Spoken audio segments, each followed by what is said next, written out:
እንደዚያማ ባይሆን ማለትም ቢፈጽም ኖሮ ያ መስዋዕት ቢፈጽም ኖሮ የበጎችና የኮርማዎች ደም ሰዎችን ፍጹማን የሚያመልኩት አንድ ጊዜ ነጽተው ከዚያ በኋላ በህሊናቸው ኃጢአትን ስላላወቁ ማቅረብን በተው አልነበረምን ይላልና በየዓመቱ ስለሚያቀርቡ ነው።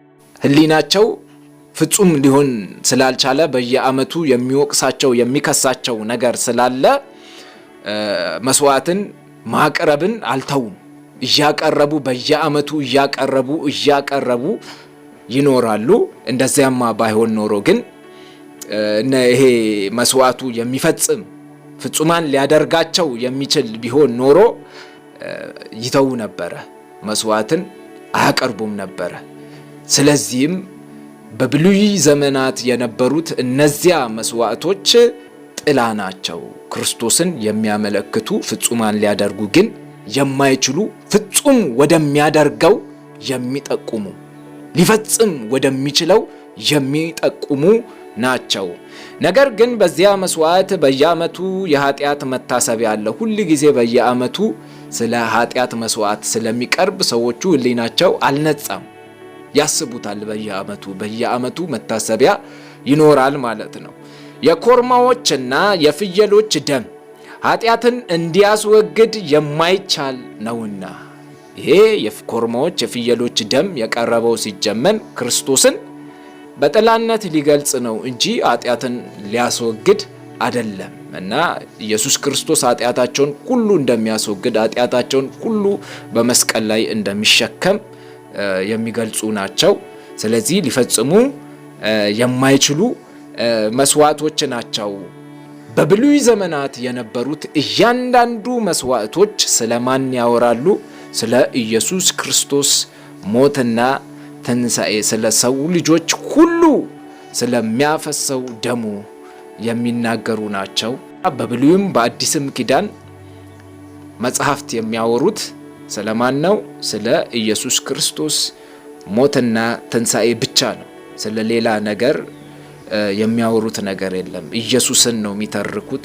የኢየሱስን ሞትና ትንሣኤውን ነው የሚተርኩት። ነገር ግን የኢየሱስ ክርስቶስን ሞትና ትንሣኤውን ማወቅ ብቻውን ያድናል ወይ ብለን ካለን አያድንም። የኢየሱስ ክርስቶስን ሞትና ትንሣኤ ብቻ ማወቅ አያድንም። እና ምንድነው የሚያድነው? ምን ጥቅም አለው ታዲያ ሲባል የኢየሱስን ሞትና ትንሣኤ አውቆ ማመን ደግሞ ያድናል። ማመን ማለት እንዴት ነው ልንል እንችላለን። ማመን ማለት ስለ ኢየሱስ ክርስቶስ ሞትና ትንሣኤ ካወቅን በኋላ እምነት የሚባለው ምንድነው ስንል ሮሜ መጽሐፍ ምዕራፍ 4 ላይ ያለውን በተለይም ስለ አብርሃም እምነት አንስቶ ለአብርሃም እምነቱ ጽድቅ ሆኖ እንደተቆጠረለት ከተናገረ በኋላ እንደዚህ ይላል ቁጥር 23 ላይ ነገር ግን ተቆጠረለት የሚለው ቃል ስለ እርሱ ብቻ የተጻፈ አይደለም፣ ስለ እኛም ነው እንጂ። እንዴት? አሁን እዚህ ጋር ነው እምነት የሚባለው ወይም የኢየሱስን ክርስቶስን ሞቱንና ትንሣኤውን ከማወቅ ወደ ማመን መሸጋገር የሚባለው እዚህ ጋር ነው። ስለ በደላችን አልፎ የተሰጠውን ስለ ክርስቶስ ሞት የሚናገር ነው። አሁን ኢየሱስ ክርስቶስ ሞተ ተነሳ የሚለው ሳይሆን ስለኔ ሞተ የሚለው ጋር ይወስደናል። ስለኔ ሞተ ሲባል እሱ ምን ይሆናል? እምነት ይባላልና እምነት የሚባለው ያ ነው። ኢየሱስ ክርስቶስ ስለኔ ሞተ፣ ስለኔ በደል፣ ስለኔ ኃጢአት አልፎ ተሰጥቷል፣ አልፎ ሞቶልኛል ሲባል እሱ እምነት ይባላል። ስለዚህ ስለ በደላችን አልፎ የተሰጠውን ያን ብቻ አይደለም እኛን ስለ ማጽደቅም የተነሳውን ጌታችንን ኢየሱስን ከሙታን ባስነሳው ለምናምን ለእኛ ይቆጠርልን ዘንድ አለው። ስለ እኛን ስለ ማጽደቅ ደግሞ የተነሳው ኢየሱስም ትንሣኤውም ስለማን ነው? ስለኔ ተነስቷል። ኢየሱስ ክርስቶስ ለራሱ ሞቶ ለራሱ አልተነሳም። ስለኔ ሞቶ ስለኔ ተነስቷል። ስለዚህ ይሄ ምን ይባላል? እምነት ይባላል። ይህ ማለት ምንድን ነው? ስለኔ ሞቶ ስለኔ ተነስቷል ማለት ምን ማለት ነው ስንል ኢየሱስ ክርስቶስ ስለሞተ እኔ አልጠየቅም በኃጢአት ምክንያት ማለት ነው። ስለኔ ሞቷል ማለት ኢየሱስ የኔን ኃጢአት፣ በደሌን፣ ሁሉን ነገሬን፣ እርግማኔን መስቀል ላይ ተሸክሞታል ማለት ነው። መስቀል ላይ ተሸክሞት ስለኔ ሞቶልኛል። እኔ የምጠየቅበትን ነገር በሙሉ ወስዶታል። ስለኔ ተነስቷል ማለት ደግሞ ካሁን በኋላ እኔ ጻድቅ ነኝ።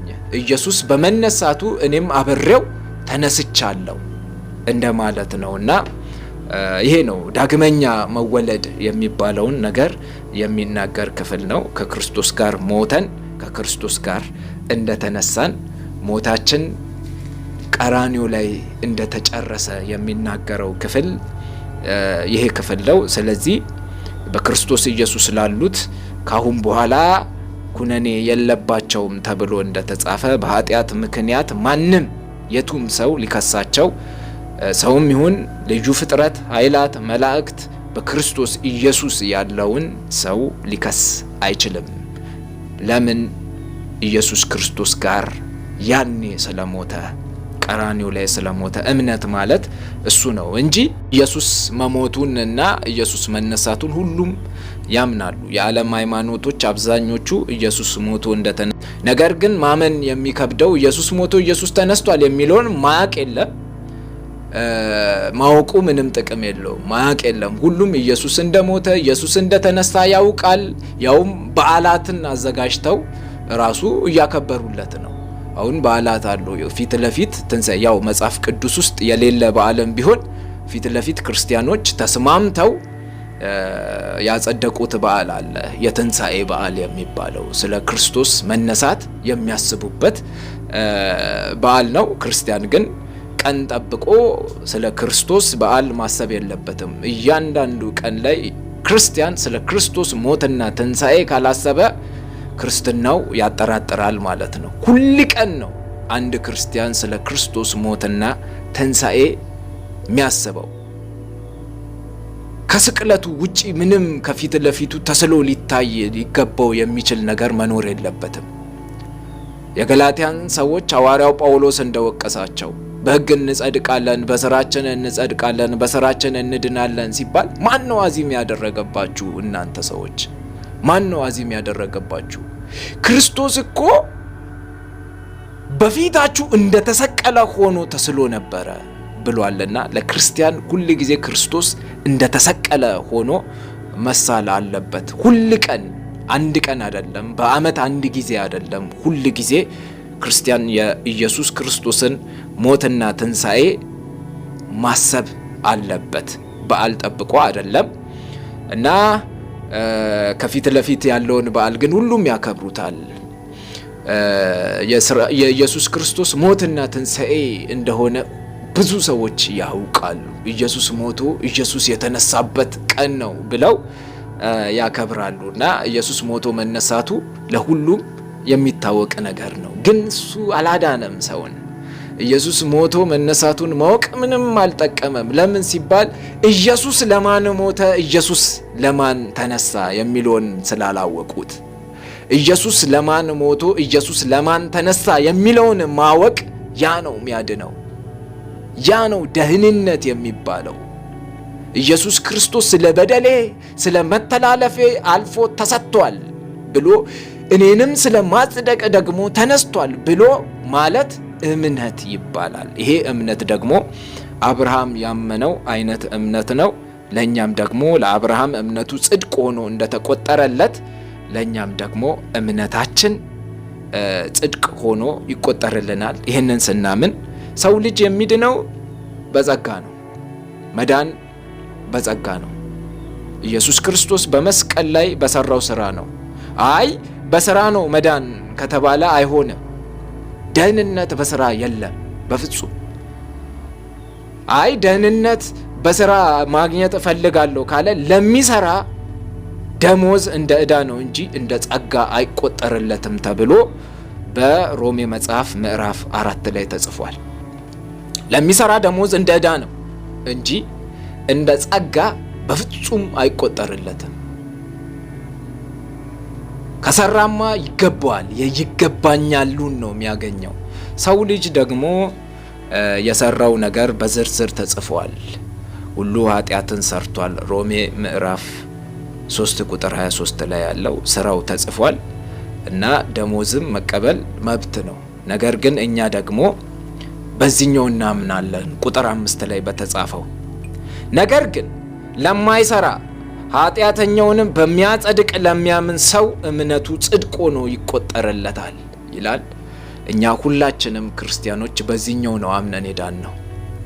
በስራ ከሆነ እንደ ጸጋ አይቆጠርልንም። በእምነት ከሆነ ግን ለማይሰራ ሰው ይቆጠርለታል።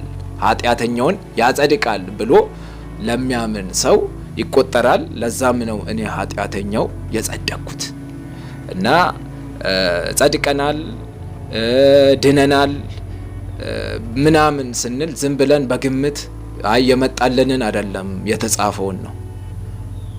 ሰው ያለንን አይደለም። እኛም ደግሞ አሳይተን ሰዎች ሁሉ አጨብጭበውልን በቃ አንተማ ጸድቀሃል ብለውን አይደለም ጸድቀናል ያልነው። በምድር ላይ በምናሳልፈው ህይወት አይተው ተገርመው አንተ ይሄ ልጅማ ግሩም ድንቅ ነው፣ ምን አይነት ተፈጥሮ ነው፣ እግዚአብሔር በቃ እንደዚህ አይነትም ሰው ይፈጥራል እንዴ ብሎ ተገርሞ ተደንቆ ይሄማ በቃ ጻድቅ ነው ብሎ ሳይሆን ሰው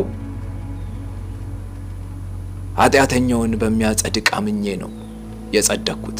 ስለዚህ በተጻፈው ነው። ሰው በሰው ጭብጨባ፣ በሰው ብዛት፣ በውካታ ብዛት ሳይሆን ጸድቅ ያለው የምንለው የተጻፈውን አምነን ክርስቶስ በመስቀል ላይ የተሰራውን አምነን ነው።